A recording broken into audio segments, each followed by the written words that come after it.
She was kneeling in the gravel at the edge of the coastal trail when the first officer arrived, and she didn't look up. Flint was on his side in the dirt, his right eye swollen shut, the fur along his left flank singed in a pattern she recognized as secondary flash burn. She had her left hand on his ribcage, tracking his breathing, and her right hand was moving in a slow, deliberate arc across his abdomen, checking for deeper damage. Her voice was low and steady, counting syllables under her breath, not panicking, not crying, doing what she'd been doing in one form or another for the better part of a decade, which was keeping something alive while the situation around it stayed ugly. Behind her, 3 boys in expensive sneakers were standing near a weathered park bench with their phones out. 2 of them were still filming. The third one, tall, with the kind of jawline that had only ever been told it was handsome, was cradling his right wrist against his chest and staring at her with an expression she didn't have time to interpret. The officer's name was Bridger. He was maybe 30, with a Keller's Point PD patch on his shoulder, and a flashlight he was sweeping back and forth in the way of someone who'd gotten there fast, but wasn't sure yet what he was getting there for. She spoke before he could. "I'm the one who called it in. My dog was attacked. I'm keeping him stable until the vet arrives. The 3 individuals behind me initiated the incident." She said it in the same tone she used to brief incoming residents at Cascades Regional. Flat, sequential, no editorializing. Keller's Point, Oregon, wasn't a town you moved to on accident. It sat on the central coast, where Highway 101 curved close enough to the water that the guardrails had to be replaced every 7 years from salt corrosion. The old families, the timber money, the commercial fishing money, and eventually the vacation property money, had been layering over each other for 4 generations, and the result was a place that looked like a postcard from the outside and had the internal politics of a company town. The Alt family was the company. Sadie Kerns had been in Keller's Point for 2 years and 3 months. She'd taken the night shift at Cascades Regional because it was available and because night shifts suited her better than mornings had for most of her adult life. She drove a 12-year-old Subaru wagon with salt damage along the rear wheel wells and an Oregon State Park sticker that was starting to peel. She ate her meals in the break room or in her car in the hospital parking lot, and she didn't attend the staff holiday party, and she knew her coworkers' names but not their children's names, which was how she preferred it. What the hospital knew about her, dependable, good with lines, never called out sick, efficient documentation, didn't linger after shift. What the hospital didn't know, 8 years U.S. Army, 2 combat deployments to eastern Afghanistan as a Special Forces 18 Delta Medical Sergeant, a commendation she didn't include in the standard file, a year embedded with a unit whose name didn't appear in official records, the hearing loss in her left ear that came and went depending on her stress level. A courtesy of a pressure wave she'd been 11 feet too close to in the Kunar province in the spring of her 2nd year. And Flint. Flint was a 10-year-old Belgian Malinois, retired from the Army's military working dog program after 7 years of active duty. He was 65 pounds of deliberate attention, faster than he had any right to be for his age, with a scar along his right haunch where a piece of chain link had caught him during an extraction none of them were supposed to discuss. He'd been assigned to her unit in her 2nd deployment and had remained assigned to her in the informal way that animals and soldiers sometimes decided things without consulting anyone in command. She'd adopted him under federal provisions when he retired. His serial number was in the DoD database. His service record, partially declassified, listed 7 years of active deployments, an engagement in which he'd located an IED cache that saved the lives of 4 personnel, including Sadie herself, and a formal commendation from a colonel whose letter used the word extraordinary twice and wasn't known for repetition. Every morning before her shift ended at 6 or after it ended at 7, depending on what came through the ER doors, she walked him along the bluff path, a 2-mile coastal trail that ran north from the boat launch behind her rented house to the headland at Otter Rock. They did it in all weather. Flint walked beside her without a leash most mornings because he'd never needed one. She hadn't leashed him that evening either.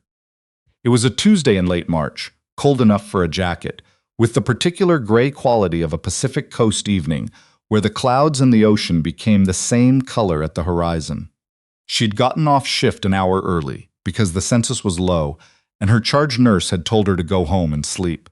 She'd gone home, and instead of sleeping, she'd taken Flint out because she always did better with movement than with stillness when her head was still full of a shift. She heard them before she saw them. The specific register of teenagers who'd never been told to lower their voices because no one around them had ever made it matter. There were 3 of them at the far end of the headland overlook, where the trail widened into a gravel turnaround with a rusted information kiosk and 2 weathered picnic tables. 2 boys were standing near the railing, watching the third, who was crouched near something small and brown on the ground near the kiosk. A dog, she saw. Small, some kind of terrier mix, the kind that ended up on the coast when summer renters didn't take them back at the end of the season. The crouching one was holding something orange, a road flare, the kind kept in emergency kits, still capped but not for long. She read the situation in about 4 seconds. The way the one with the phone was adjusting his angle.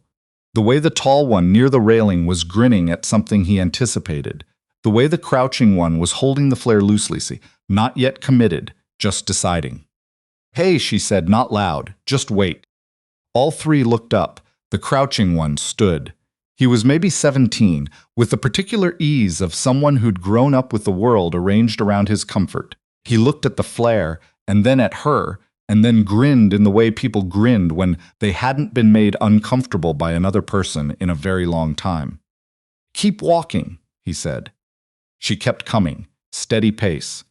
Flint moved beside her, his ears up, his body low and tight in the way she recognized as assessment, not aggression. He'd been trained in environments where aggression without information was a liability. "Put it down," she said. "Walk away." "Public overlook," the one with the phone said, pointing it at her. "She can't do anything." She was 15 feet away now. The terrier had pressed itself against the base of the kiosk and was shaking in the specific way of an animal that had learned fear was a permanent condition. Then the crouching one, Preston Alt, 17, only child of Douglas Alt, who held a majority interest in 4 coastal development projects and sat on the board of the Keller's Point Community Trust, looked at Flint. She saw the decision form. She saw it cross his face like weather. He struck the flare cap against the bench post in one fast motion and threw it. Not at the terrier, at Flint. Flint moved, but not fast enough. 10 years old, the hips weren't what they'd been, and the flare caught the side of his face and his left flank in the secondary discharge before it hit the gravel, and Sadie was already moving. Not toward Flint first, toward Preston. Her left hand caught his collar. Her right found the pressure point below his jaw. She walked him backward and down in one controlled motion, not hard enough to injure, just enough to put him on the ground and hold him there with his cheek in the gravel. And she said, "Don't move," in the voice she used when she meant it all the way through. He made a high, thin sound. The other 2 had gone still. "You," she said to the one with the phone, without looking at him, "call 911. Tell them an animal needs emergency veterinary care at the Otter Rock Overlook. Tell them your names when they ask."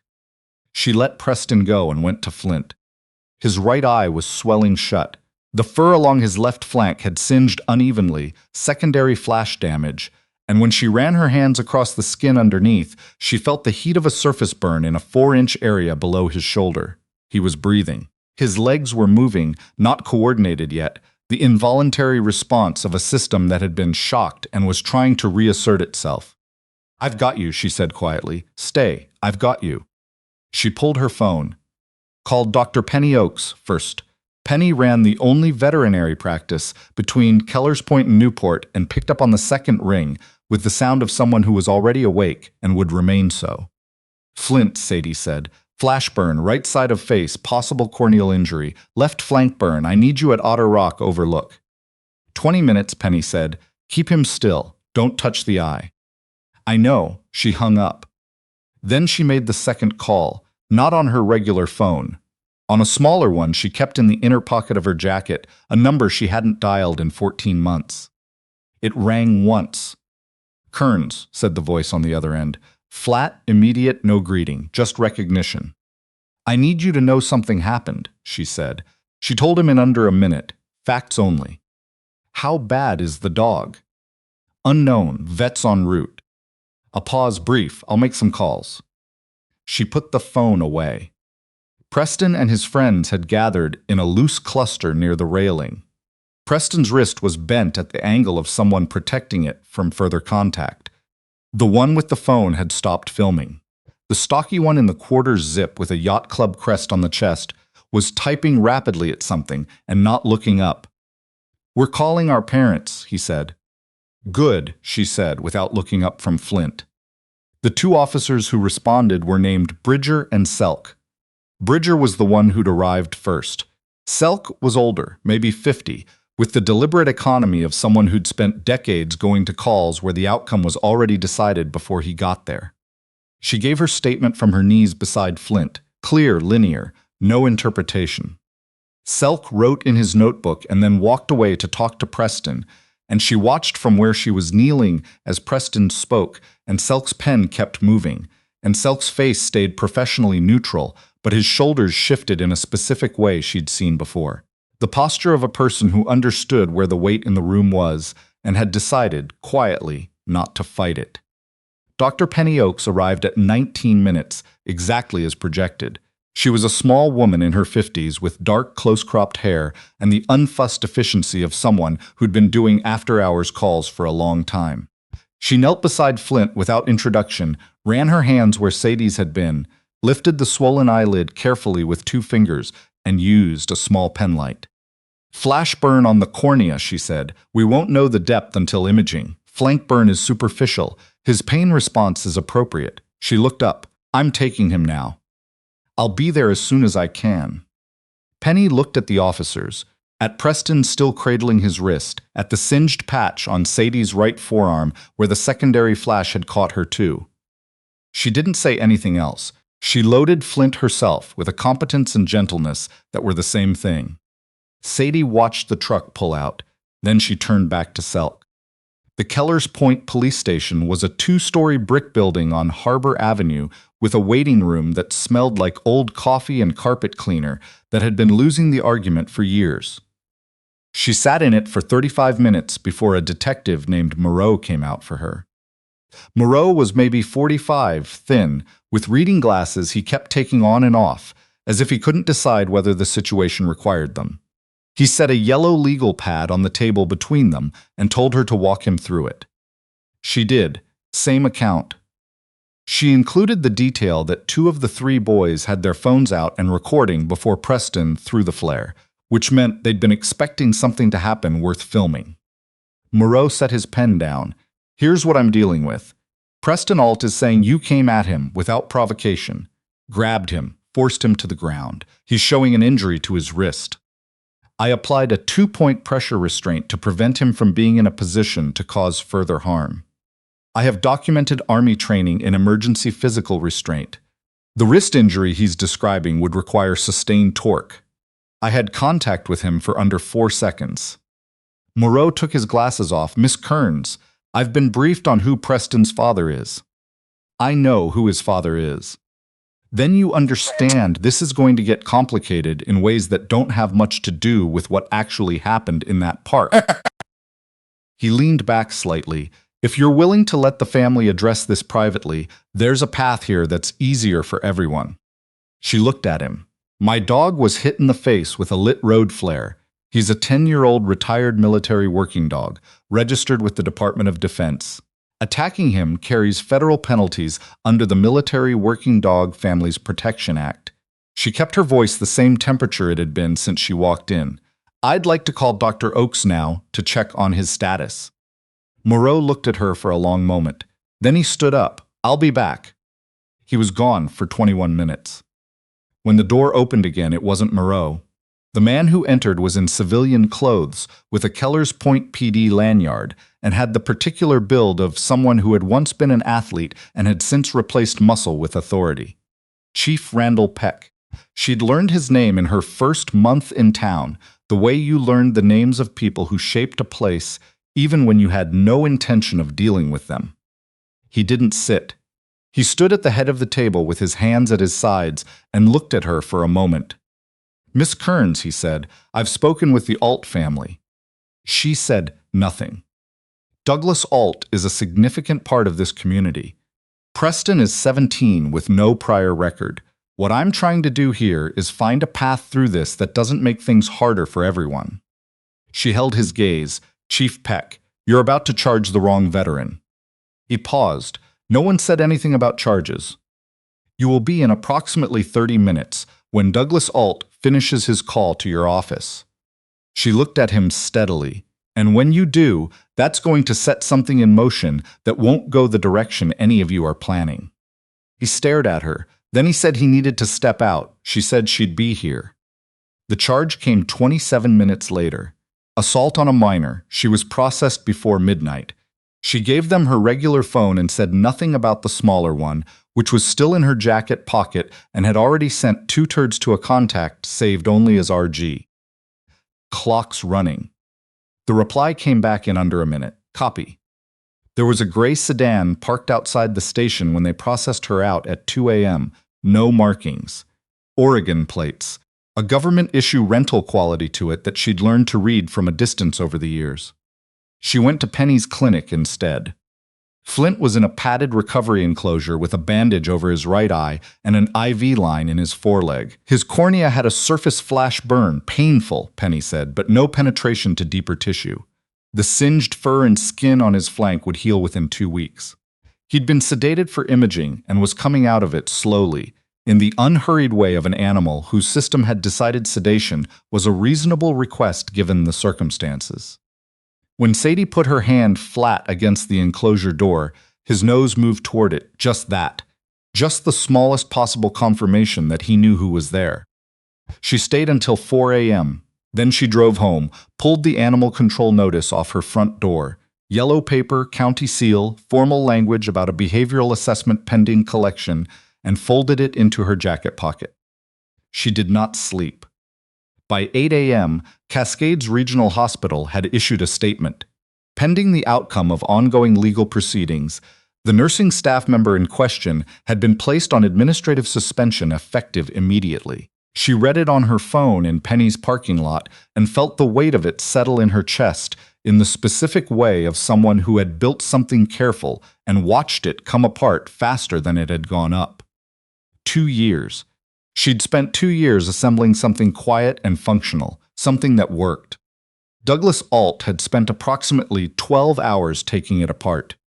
By noon, the footage was live on 5 different accounts. Preston's friend had uploaded it before he thought to think about it, which meant the full sequence was out in the order it had happened. Preston picking up the flare, the throw, the impact, Flint going down, what happened next. 47 seconds. It showed everything.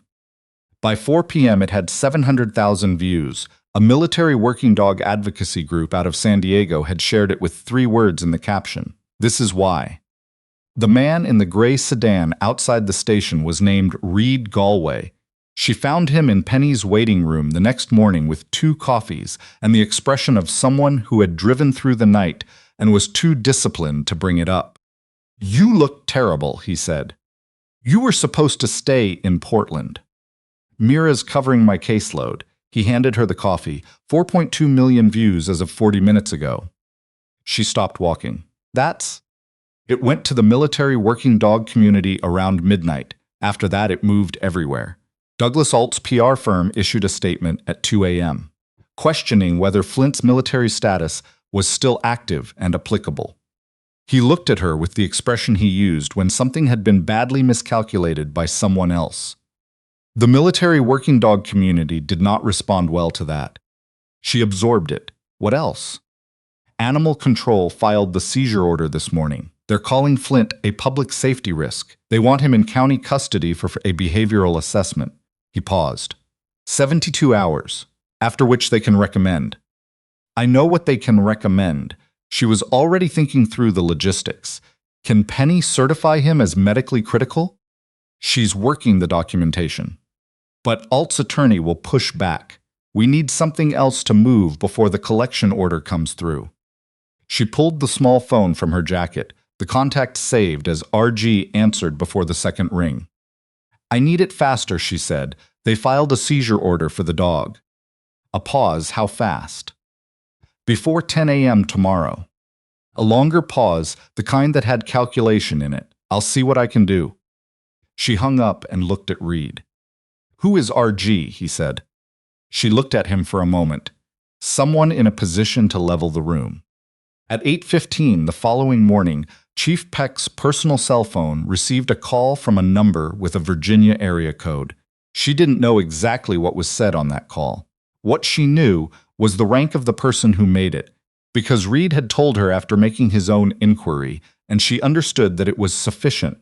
Sufficient in the specific way that a conversation between a small-town police chief and a one-star Army brigadier general at 8 a.m. recalibrated certain priorities without negotiation. By 9 a.m., the second charge Peck's office had been preparing, obstruction, thin and designed mainly to run up her bail, had been quietly withdrawn. By 9:40, a black SUV with federal plates parked on Harbor Avenue. Reed saw it from the clinic parking lot and turned to look at her. She was already watching it. The woman who got out was compact, maybe 5'4", in a navy blazer with an FBI lanyard and the specific bearing of someone who had spent years in rooms full of skeptics and had long since stopped caring what the room thought. She was followed by a man in army dress uniform, one star on each shoulder. He moved through the parking lot with the unhurried deliberateness of a person who had already assessed the layout and found it adequate. Sadie stood very still. Brigadier General Harkin, Reed said quietly beside her. She already knew. Special Agent Karine Vidal, Joint Crimes Task Force out of Portland, found Sadie in the clinic lobby at 10:07. She looked at her for a moment with the expression of someone cross-referencing a mental file. 20 minutes, Vidal said. Conference room. You and whoever that is behind you. Reed Galway was not her attorney. He was a retired Army counterintelligence warrant officer who'd transitioned to private security consulting in Portland and had driven 4 hours in the dark because she hadn't called him, but he'd seen the news and understood what it meant. He sat next to her in the conference room, and Vidal didn't ask him to leave, which told Sadie something about what Vidal already knew. What Vidal had was 11 months of surveillance on Douglas Alt and his various holding companies. The Keller's Point angle was only part of it. The larger picture involved federal land use fraud, bid rigging on 2 county infrastructure contracts, and a pattern of payments flowing through the Alt Community Trust that had maintained a favorable set of zoning decisions worth approximately $12 million in development permits over 6 years. Chief Randall Peck's name appeared in the financial records 18 times. The city planning director's name appeared 9 times. We weren't ready to move yet, Vidal said. What happened at that overlook 3 nights ago moved our timeline. She looked at Sadie directly. Your dog is a protected military working dog. The moment Preston Alt threw that flare, it became a federal offense. The moment Peck charged you instead of Preston, it became obstruction. The moment Douglas Alt had his attorney file a seizure order on a military working dog that his son had just assaulted. She paused. He handed us a public record we didn't have to go looking for. What happens now? Reed said. Search warrants execute on the Alt Community Trust offices and the police department financial records at 11 a.m. Simultaneously, we make Chief Peck aware that he's under investigation and offer him a conversation. She looked at Sadie. Your charges are being dismissed. There is no evidentiary basis for the assault charge. The obstruction charge was withdrawn this morning, which I believe you already know. Sadie said nothing.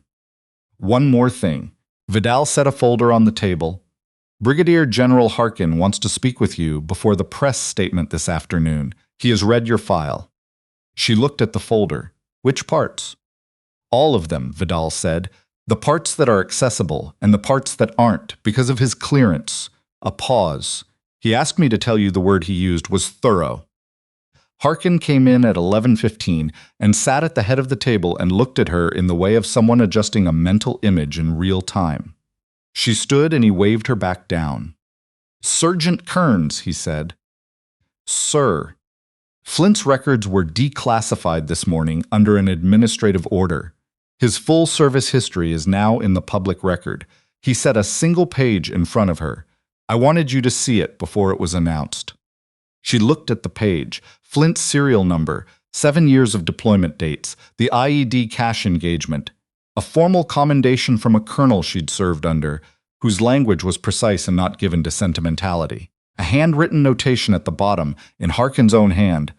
K9 Flint served with the distinction this nation expects of its soldiers. He earned what we owe him. She held her face still. "We're holding a press statement at 3 p.m., Harkin said. "I'd like you present." "I'll be there," she said. The press conference was held on the steps of the Keller's Point City Hall, and Vidal spoke first. She was precise and did not perform outrage. She named Douglas Alt. She named Randall Peck. She named the planning director and 2 of the 3 council members identified in the financial records. She described the scope of the investigation without editorializing and then handed it to Harkin. Harkin was brief. He confirmed Flint's service record, read the commendation letter in full, and stated without inflection that the attack on K9 Flint at the Otter Rock overlook constituted a federal offense that would be prosecuted regardless of the age or family connections of the individual responsible. Then he looked at Sadie, who was standing at the edge of the podium arrangement, and said, "I want to take a moment to formally acknowledge the service of Sergeant First Class Sadie Kerns, United States Army, retired." She hadn't known he was going to use her rank. She didn't move. Sergeant Kerns served 8 years across 2 combat deployments as a Special Forces 18 Delta Medical Sergeant. She holds 2 Army Commendation Medals and a decoration that this office is not at liberty to fully describe, but which the record reflects was earned in a manner consistent with the highest traditions of the service. He let that sit. She came to Keller's Point to live quietly. She was repaid for that choice with a false arrest, a suspension from her position, and an attempt to seize and euthanize her retired military working dog. His voice didn't change temperature. The United States Army does not consider that an acceptable outcome. I am here personally because I do not consider it acceptable. He looked at her once more. She gave him the smallest nod she could make visible. It was enough. Douglas Alt was taken into federal custody at 4:47 p.m. Randall Peck had been in a voluntary interview since noon, which Vidal later described privately as comprehensive. The charges against Sadie Kerns were officially dismissed at 5:20 p.m. by the Coos County District Attorney's Office in a letter that used the phrase "no evidentiary basis" twice and offered nothing in the way of apology, which was fine. She hadn't been looking for one. Preston Alt's attorney filed a motion for juvenile jurisdiction the following morning. It was denied before noon. The federal MWD protection statute mandated adult court, and the magistrate ruled accordingly without visible sentiment. Cascades Regional's administrator called at 6 p.m. She listened to the voicemail in Penny's parking lot, standing in the cold air that smelled like brine and wet pine, the way the Oregon coast always smelled when the wind came off the water in the evening. Full reinstatement. Back pay for the suspension period. A written acknowledgement that the decision had been premature. She called back. "I'll return Monday," she said. "I want the written acknowledgement in my file before I walk through the door, and I want it to use the word premature, not inappropriate, because what it was premature. They made a fast decision in a fast-moving situation, and I'm not looking to relitigate it. I just want the record to be accurate." The administrator agreed without negotiating, which told her he'd been prepared to give more. She went inside to sit with Flint. He came home on the 9th day. Penny drove him herself in the clinic truck, and they brought him in through the front door, and he walked across the threshold on his own 4 legs with the bandage still covering his right eye, thinner than he should have been, moving carefully. He stopped in the middle of the main room and turned his head slowly, reading the air. Then he walked to his bed in the corner, a thick orthopedic pad she'd bought 2 winters ago when his hips started stiffening in the cold, and lay down and exhaled. She sat on the floor beside him. He put his head across her knee. The weight of it was specific and real, and not something she tried to give language to. She just let it be there. Outside, the Pacific was doing what it always did. Low and continuous and indifferent to the particular difficulties of the last 11 days in the way the ocean was indifferent to everything that happened on the land beside it. It kept its own account of time, which was longer than hers by a considerable measure, and she'd learned over 2 years in Keller's Point to find that restful rather than diminishing. The following Monday at 5:15 a.m., she walked into Cascades Regional in clean scrubs with her badge on her lanyard. The written acknowledgement was in her personnel file. She'd read it once, found it accurate, and stopped thinking about it. The ER charge nurse, a woman named Janet who had 22 years in emergency medicine, and a coffee thermos she refilled at a rate that suggested she didn't trust the hospital's supply, looked up when Sadie came through the door. Bay 2 needs a line. Resident's been at it for 15 minutes. I'll take it, Sadie said. She picked up her kit and walked in and introduced herself to the patient, a 68-year-old man who apologized immediately for being a bother while his blood pressure read 175/95. She sat down beside him, found the vein on the first pass. "You're good at that," he said. "I've had practice," she said. 3 weeks after the press conference, Douglas Alt was indicted on 7 federal counts. Preston Alt appeared in federal court 6 weeks after the incident at the Otter Rock Overlook and was convicted on both counts. Felony assault on a military working dog and aggravated assault. The federal magistrate sentenced him to 18 months in a corrections facility adapted for adult jurisdiction, 3 years of probation, and 180 hours of community service with a veteran services organization to be selected by the court. It was not nothing. It was also not everything. He was 17 and 17 wasn't finished yet, and what he became after 18 months would depend on things no sentence could mandate. She understood that and held it without either hope or cynicism, just as a true thing about how people worked, which was imperfectly and over time. Randall Peck pleaded guilty to 2 counts of bribery and 1 count of obstruction. His law enforcement certification was permanently revoked. 3 veteran organizations reached out to Penny's clinic, offering to cover Flint's ongoing medical costs. Sadie thanked them and covered the costs herself, and then received a second round of messages saying they'd expected that and wanted to anyway, and one of them added a line she read twice and then set down. "You don't have to carry everything alone." She didn't have a clean answer to that. She was still working on it. Flint's corneal burn healed over 5 weeks. His vision in the right eye returned to approximately 85%, which Penny said was better than her initial projection. The singed fur grew back coarser than before, a slightly different texture that she noticed when she ran her hand along his flank in the mornings, and she didn't mind it. It was just part of him now, the same way the scar on his haunch was part of him, and the gray coming into his muzzle was part of him. He walked the bluff path again, for the first time on a Wednesday morning in late April, slower than before, navigating the gravel sections with a deliberateness that was different from stiffness, more like intention, like he was choosing each step rather than just making them. She walked beside him and let him set the pace. At the headland at the Otter Rock Overlook, he stopped, lifted his nose to the wind coming off the water. Read whatever the wind had in it, salt and kelp, and the cold that came from deep water, in the way he'd been reading the world for 10 years, methodically, without hurry, with the total focus of an animal that had learned that information was survival and had never stopped treating it that way. Then he looked at her. One eye fully clear, one eye slightly hazed, both of them steady and present and directed at her face with the particular attention she'd spent a decade being the recipient of and had never found a word for that satisfied her. She looked back. Neither of them needed the moment to be more than it was, which was the 2 of them standing at the edge of the continent on a cold spring morning, still here, both of them having decided somewhere in the years that had made them that Ford was worth the trouble, and finding again, on a Wednesday in April, that it was. She reached down and put her hand on the back of his neck. He leaned into it the way he'd been leaning into her hand for 10 years, with the complete and uncomplicated confidence of an animal that had made his choice about who she was a long time ago and saw no reason to revisit it. They stayed until the wind shifted. Then he lifted his nose one more time, checked the new information, decided they could keep going, and turned down the trail. She followed him. That was the whole of it, really. Not the federal charges or the courtroom or the general reading her rank aloud on City Hall steps. Not the 9 million people who watched a 47-second video and felt something move in them that they couldn't quite name. The whole of it was simpler and smaller and more durable than any of that.